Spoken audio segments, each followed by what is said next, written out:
il y a des millions, des centaines de millions, des milliards de créatures sur Terre, mais pas toutes sont issues de Adam Rishon. Donc la notion d'âme, telle qu'on en parle dans nos enseignements, et surtout la notion de Gilgulim, ne touche que Adam Rishon. Pourquoi ? Parce que seulement Adam Rishon a pour mission, lui et ses descendants, qui sont aujourd'hui des centaines de millions dans le monde, juifs et non-juifs, seulement lui et ses descendants ont pour mission de parachever le monde. Le Asher bara Elohim la'asot, Dieu a commencé à créer pour que le monde soit parachevé, ça n'a été confié qu'à Adam Rishon. Les autres créatures servent à faire fonctionner le monde, mais pas à le transformer. On pourrait donner un exemple qu'il faut prendre avec des pincettes, mais si vous voulez, c'est comme un dirigeant d'entreprise et les travailleurs dans l'entreprise.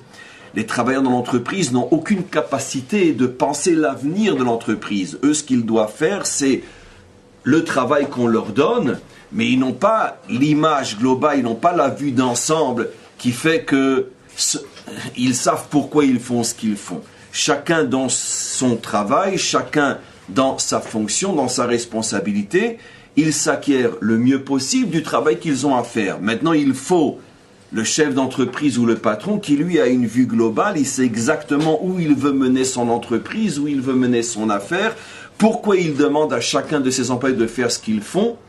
Et il n'y a que lui, d'une certaine manière, qui peut faire ça, parce que seulement lui a la connaissance et les moyens d'amener son entreprise là où elle doit arriver. Pareil pour un chef d'État, avec les différents citoyens, etc. Exactement de la même manière, le monde a été créé avec deux catégories d'humains. Les humains Bnei Adam, qui sont d'une certaine manière les chefs d'entreprise, ça veut dire c'est eux qui ont la connaissance du projet. Le projet, il se trouve où ? Bien sûr dans la Torah.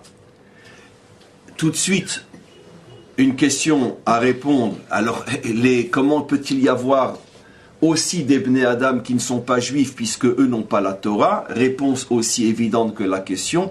Qu'est-ce qui empêche les Bnei Adam de se raccrocher à la Torah ? Et c'est ce qu'on voit de plus en plus, surtout ces dernières décennies, où de plus en plus de non-juifs se rattachent à la Torah, et grâce au fait qu'ils se rattachent à la Torah, sans se convertir bien sûr, se rattachent eux aussi au projet. Donc, les chefs d'entreprise, ce sont les Bnei Adam.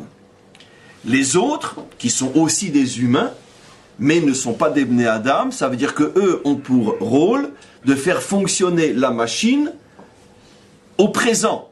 Ils ne savent ni d'où on vient, et encore moins ils ne savent pas où on va.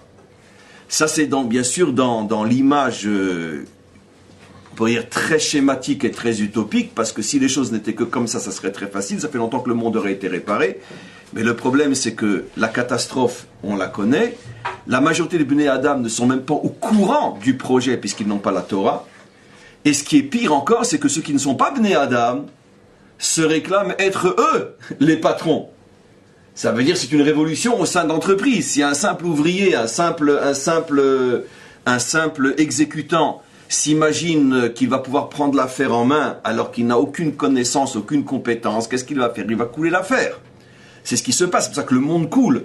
Parce que tous ceux qui ne sont pas Bnei Adam arrivent au pouvoir, prennent les rênes du monde et amènent le monde à la catastrophe, soit sur le plan religieux, les fausses religions, soit sur le plan politique, les faux dirigeants, etc. Mais en tous les cas, quand on parle de Gilgulim, ça ne peut concerner qu'un Ben Adam. Les non-Bnei Adam n'ont pas de Gilgul. Ça ne concerne qu'un Ben Adam. Pourquoi ? Parce que comme il a une mission, tant que la mission qui se déroule sur des siècles et des millénaires, tant que la mission n'est pas parachevée, c'est-à-dire en français, tant qu'on n'est pas arrivé à la délivrance finale, automatiquement les Bnei Adam reviennent, puisqu'il y a une mission à accomplir. Alors maintenant, on revient à Adam.